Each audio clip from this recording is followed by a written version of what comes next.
Hi friends, welcome back with Sheetal the reader. Sheetal the reader या आपल्या YouTube चॅनलवरती तुम्हा सर्वांचे खूप खूप स्वागत. आजच्या व्हिडिओमध्ये आपण सिंपल प्रेझेंट टेन्स साधा वर्तमान काळ शिकणार आहोत.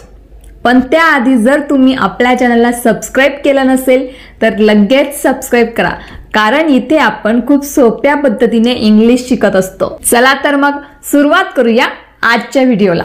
सिंपल प्रेझेंट टेन्स साधा वर्तमान काळ. या काळाची वाक्ये तुम्हाला बोलताना लागणारच, म्हणून या काळाची वाक्ये कशी असतात, बोलताना त्यांचा कसा उपयोग होतो ते आपण आजच्या व्हिडिओमध्ये बघणार आहोत.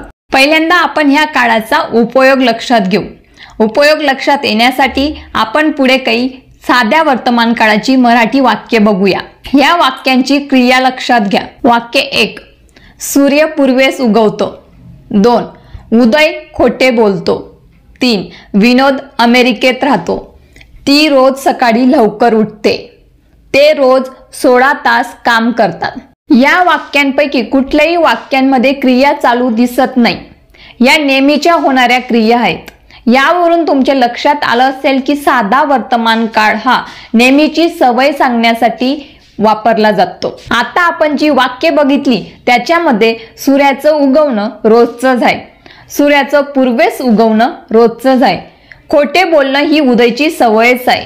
तर यावरून साध्या वर्तमान काळाचा उपयोग आपल्या लक्षात आला असेल. एखादे नैसर्गिक सत्य किंवा एखाद्याची वर्तमान काळाची सवय किंवा नेहमीच होणारी क्रिया व्यक्त करण्यासाठी साधा वर्तमान काळ वापरला जातो.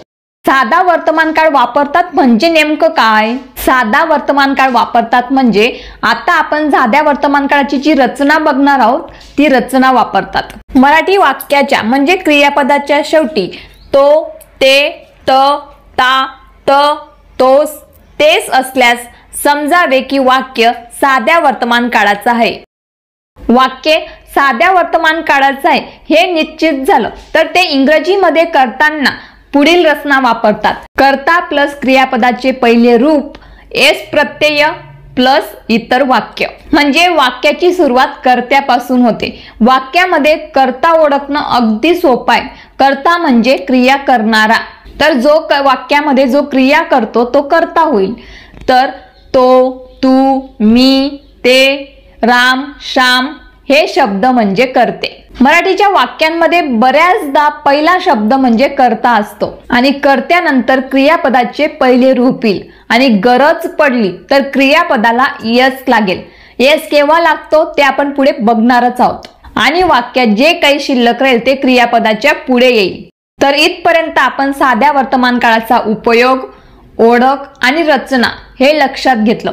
आता आपण साध्या वर्तमान काळाची उदाहरणे बघणार आहोत आणि ते वाक्य सुवानी आपल्याला इंग्लिशमध्ये करून दाखवणार आहे. त्याआधी तुम्हाला थोडक्यात आठवण करून देते. साध्या वर्तमान काळाचा उपयोग नेहमीची क्रिया व्यक्त करण्यासाठी केला जातो. मराठीमध्ये वाक्याच्या शेवटी तो, ते, ता, त, तोस, तैस असेल तर ते साध्या वर्तमान काळाची वाक्य आहे हे समजावे. साध्या वर्तमान काळाची रचना कर्ता प्लस क्रियापदाचे पहिले रूप एस प्रत्यय प्लस इतर वाक्य. चला तर मग आता साध्या वर्तमान काळाची उदाहरणे बघूया सुवानी सोबत.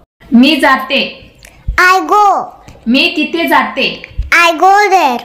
ते दिवसभर काम करतात. They work all day. तू आनंदी दिसतेस. You look happy. तू ह्या ड्रेस मध्ये छान दिसतेस. You look nice in this dress. मागील सर्व वाक्य कर्ता प्लस क्रियापदाचे पहिले रूप प्लस इतर वाक्य या रचनेनुसार होती. आता कुठल्याही वाक्यात क्रियापदाला येस प्रत्यय लागलेले नव्हते. आता पुढील वाक्य बघूया. तो इथे येतो. He comes here. तो आनंदी दिसतो. He looks happy. तो अमेरिकेत राहतो. He lives in America. सूर्य पूर्वेस उगवतो. The sun rises in the east. सूर्य पश्चिमेस मावळतो. The sun sets in the west. तर तुम्हा सर्वांच्या लक्षात आलं असेल की मागील सर्व वाक्यांमध्ये क्रियापदाला यस लागलेला आहे. तर या काळाची अजून उदाहरणे पाहण्यापूर्वी क्रियापदाला यस केव्हा लावतात ते आपण आधी पाहून घेऊ. तर मंडळी, साध्या वर्तमान काळात क्रियापदाला एस केव्हा लावतात आणि केव्हा लावत नाही हे लक्षात घेणं अगदी सोपं आहे. जर कर्ता एकवचनी असेल तर क्रियापदाला एस लागतो. जसे तो हसतो, ही लाफ्स. तो खेळतो, ही प्लेज. तो येतो, ही कम्स. आणि जर कर्ता अनेकवचनी असेल तर क्रियापदाला यस लागत नाही. जसे ते येतात, दे कम. ते हसतात, दे लाफ. ते खेळतात, दे प्ले. अपवाद फक्त आय आणि यू एकवचनी असले तरी क्रियापदाला यस लागत नाही. जसे मी येते, आय कम. मी हसते, आय लाफ. मी खेळते, आय प्ले. तू येतोस, यू कम. तू हसतोस, यू लाफ. तू खेळतोस, यू प्ले. तर मित्रांनो, साध्या वर्तमान काळात एस केव्हा लावायचा आणि केव्हा लावायचा नाही, आय होप हे तुमच्या आता लक्षात आलं असेल. परत एकदा बघूया. जर कर्ता एकवचनी असेल तर क्रियापदाला यस लागतो. अपवाद फक्त आय आणि यू एकवचनी असले तरी क्रियापदाला यस लागत नाही. आणि हो, कर्ता अनेकवचनी असेल तर क्रियापदाला मात्र यस लागतच नाही. आणि आणखी एक सर्वात महत्त्वाचं स्पेलिंग बद्दल. क्रियापदाला एस लावताना क्रियापदाच्या शेवटी ओ, यस, एक्स, सीएच किंवा एस एच येत असेल तर क्रियापदाला एस ऐवजी ईएस लावतात. जसे go, goes. Wash, washes. Pass, passes. Tax, taxes. आणि हो, क्रियापदाच्या शेवटी वाय येत असेल तर व्हायचा आय होतो. जसे ट्राय, ट्रायज. Study, studies. आणि हो, जर क्रियापदाच्या शेवटी वाय येत असेल आणि वायच्या आधी स्वर येत असेल तर व्हायचा आय होत नाही. जसे obey, obeys. Play, plays. I hope तुमचं हे सगळं स्पष्टपणे लक्षात आलं असेल. आता अजून या काळाचा उपयोग अजून स्पष्टपणे लक्षात येण्यासाठी आपण अजून काही उदाहरणे बघूयात. मी शाळेत सायकलने जाते. I go to school by cycle. मी स्वतःला सुदैवी समजते. I consider myself lucky. पक्षी घरटी बांधतात. Birds build nest. लोकांना लहान भाषण आवडतं. People like a short speech. काही प्राणी रात्री शिकार करतात. Some animals hunt at night. दुकाने रात्री 9 वाजता बंद होतात. Shop shut at 9 p.m. ती तिच्या आईसारखी दिसते. She looks like her mother.